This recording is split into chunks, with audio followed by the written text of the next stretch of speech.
ಆತ್ಮೀಯ ಸ್ನೇಹಿತರೆ, ತಮಗೆಲ್ಲರಿಗೂ ನಮಸ್ಕಾರ. ಜಗತ್ತಿನ 5ನೆಯ ಅತಿ ದೊಡ್ಡ ಧರ್ಮ, ಹಿಂದೂಗಳಂತೆ ಕಂಡರೂ ಕೂಡ ಬಹಳ ವಿಭಿನ್ನವಾದ ಧರ್ಮವೆಂದರೆ ಅದು ಸಿಖ್ ಧರ್ಮ. ಜಗತ್ತಿನಾದ್ಯಂತ 2.5 ಕೋಟಿಯಿಂದ 3 ಕೋಟಿ ಜನ ಈ ಧರ್ಮವನ್ನ ಪಾಲನೆ ಮಾಡುವವರಿದ್ದಾರೆ. ಈ ಧರ್ಮ ಜಗತ್ತಿಗೆ ಭಾರತದ ಕೊಡುಗೆಯಾಗಿದೆ. ಇವತ್ತಿನ ಈ ವಿಡಿಯೋದಲ್ಲಿ ಸಿಖ್ ಧರ್ಮದ ಬಗ್ಗೆ ಸ್ವಲ್ಪ ತಿಳಿಯೋಣ. ಗುರುನಾನಕರಿಂದ ಸಿಖ್ ಧರ್ಮದ ಸ್ಥಾಪನೆ. ಸ್ನೇಹಿತರೆ, ಗುರುನಾನಕರು 15 ಏಪ್ರಿಲ್ 1469ರಲ್ಲಿ ಪಾಕಿಸ್ತಾನ ಅಂದ್ರೆ ಇವತ್ತು ಪಾಕಿಸ್ತಾನದಲ್ಲಿ ಬರುವ ಅಂದು ಅಖಂಡ ಭಾರತದಲ್ಲಿ ಬರ್ತಾ ಇದ್ದ ಪಂಜಾಬ್ನ ತಾಳವಂಡಿಯಲ್ಲಿ ಜನಿಸಿದರು. ಇಂದು ಇದನ್ನು ನಾನ್ಖಾನ್ ಸಾಹೇಬ್ ಎಂದು ಕರೆಯುತ್ತಾರೆ. ಸಿಖ್ ನಂಬಿಕೆಯ ಪ್ರಕಾರ ಪೂರ್ಣ ಹುಣ್ಣಿಮೆಯ 3ನೇ ದಿನ ಇವರ ಜನನವಾಯಿತು ಅಂತ ಹೇಳಲಾಗುತ್ತದೆ.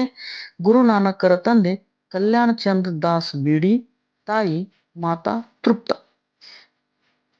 ಲೆಕ್ಕಪತ್ರ ನೋಡಿಕೊಳ್ಳುವುದು, ವ್ಯಾಪಾರ ನೋಡಿಕೊಳ್ಳುವುದು ಈ ಸಮುದಾಯದ ಕುಲಕಸುಬು. ಹೀಗಾಗಿ ಇವರ ತಂದೆ ತಾಳವಂಡಿಯಲ್ಲಿ ಲೆಕ್ಕಿಗರಾಗಿದ್ದರು.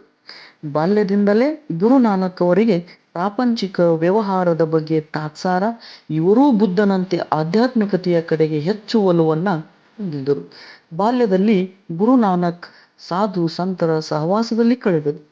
ಒಮ್ಮೆ ವ್ಯಾಪಾರಕ್ಕೆಂದು ನಾನಕರ ತಂದೆ ಹಣ ಕೊಟ್ಟಾಗ ಆ ಹಣವನ್ನ ಹಸಿವೆಯಿಂದ ಬಳಲುತ್ತಿದ್ದ ಫಕೀರನಿಗೆ ನೀಡಿದರು. ಇದರಿಂದ ಚಿಂತೆಗೆ ಈಡಾದ ನಾನಕರ ತಂದೆ ಮದುವೆ ಮಾಡಲು ನಿರ್ಧರಿಸಿದರು.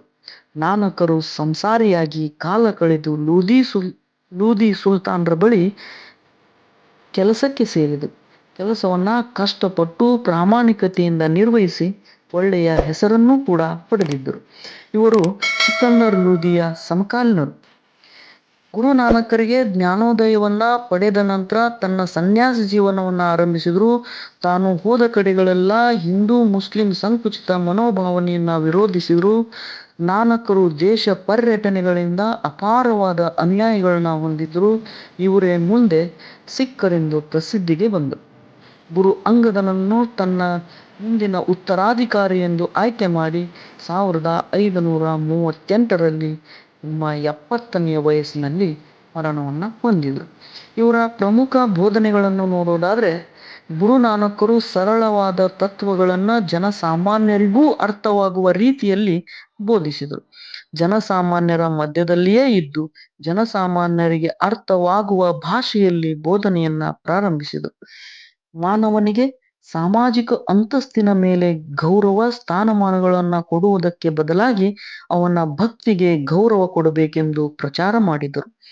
ಗುರುನಾನಕರು ಜಾತಿ ಪದ್ಧತಿಯನ್ನ ತೀವ್ರವಾಗಿ ವಿರೋಧಿಸಿ ಹಿಂದೂ ಧರ್ಮದಲ್ಲಿದ್ದ ಸಂಕುಚಿತ ಮನೋಭಾವನೆಯನ್ನ ಹೋಗಲಾಡಿಸಲು ಹೋರಾಟ ಮಾಡಿದರು.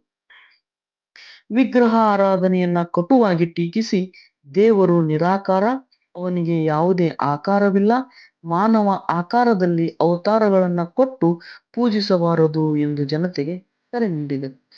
ಇವೆಲ್ಲವುಗಳನ್ನ ಸಿಖ್ ಧರ್ಮದ ಪವಿತ್ರ ಗ್ರಂಥವಾಗಿರ್ತಕ್ಕಂಥ ಗುರು ಗ್ರಂಥ ಸಾಹಿಬ್ನಲ್ಲಿ ಉಲ್ಲೇಖಿಸಲಾಗಿದೆ.